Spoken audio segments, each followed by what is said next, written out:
Hi, my name's Adam Barnett. I'm the Supervisor at Urban Forests and Consulting Arborist for the City of Belmont. And today we're here just with a short little video to run through some tips and tricks on how best to select a tree and how to plant a tree in your backyard. So step one, first thing you really want to do is proper planning. Think about where you're planting, what you want to achieve. Things like, are you planting for shade, screening? Is it a feature tree, an entry statement? What do you want to achieve by planting the tree? You also want to sort of take into account what your soil type is, whether it's sand, clay, loam. Soil pH is one of the more critical factors when planting a tree. So most trees, plants thrive between that slightly acidic to neutral range, 7 to 7.5. When you start getting into the more alkaline range, above 7.5, that's when you start to see issues with tree health and difficulties with trees establishing, and often can lead to trees' early decline. The main reason for this is a high pH generally limits nutrient availability and uptake through the roots of the tree, inhibits chemical reactions and microbial activity within the soil, which helps to do that nutrient cycling and pick up for the tree. So the first thing you want to look for in tree selection is you really want to pick a tree with a nice strong central leader. So that's a nice strong central leader right up the top, good branch structure and a decent taper. You should be able to see the trunk flare, although a lot of times in nursery stock you won't be able to. But yeah, you want to see a good taper from the trunk flare up to the top.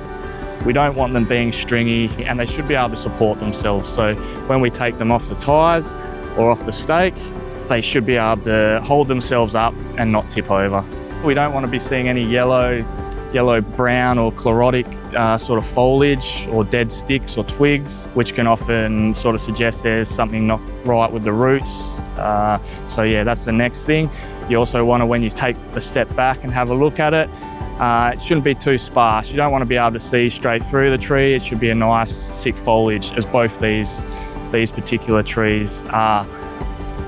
So one real quick and easy test to just see whether the tree is root bound or any real major girdling or J roots within the root ball itself is to give it a good, what we call a shake test in the pot. Essentially, you want to grab the stem about a third of the way up, give it a good rock around in the pot.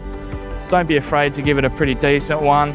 And we want to see basically the edges of the root ball lifting at the edge of the pot. We don't want to see it lifting nice and close into the trunk, because that will suggest J roots or circling roots or root bound from an earlier potting stage. All right, so now we've got the tree ready for planting. We need to dig our hole.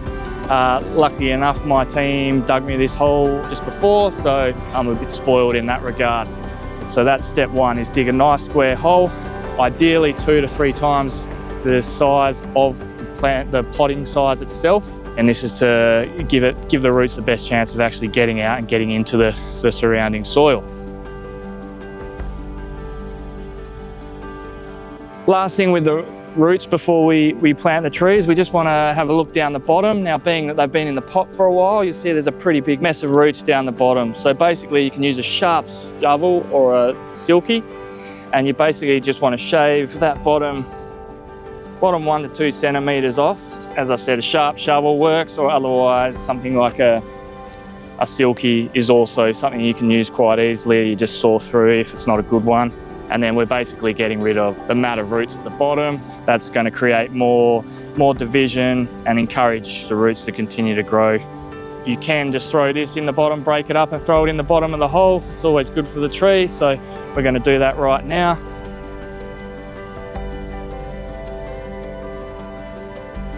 First thing we want to do when we get it in there is, one, think about symmetry and where it is in proximity to what you're actually wanting to plant.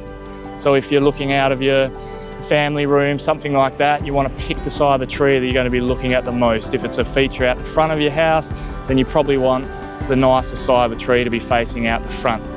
So once you've worked that out, the next thing's planting height. key with planting trees is that you do not bury them above the root collar. So they really need to be planted level with the current grade that's there. This one's pretty much there as now, as you can see. So we're ready to basically move to the backfill. Okay, so we've covered we've filled our hole in. You'll notice we haven't put the soil over the top of the root ball or around the trunk collar of the tree. And we've also made this berm around the outside, which will help to capture the water each time we're watering this tree and direct it into the root ball itself. So all we've got left now to do is apply a bit of mulch. Really important that you don't put too much mulch on, just like the soil. We don't want to bury the tree, bury the roots. Too much mulch also stops the water being able to penetrate through the mulch into the soil. So you really want about at most a 10 centimetre layer, no more than that.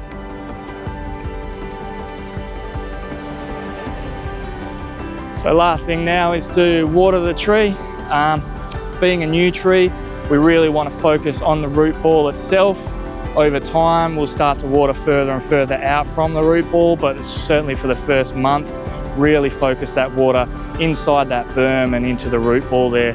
So ideally a watering can or a hose with a nice shower nozzle on it, something like that is the perfect way to do it.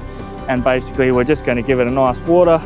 General rule for trees is about, for every 1 millimetre of trunk diameter, it's 1 litre of water. You don't want to overwater. You can actually, in fact, kill trees by watering them too much.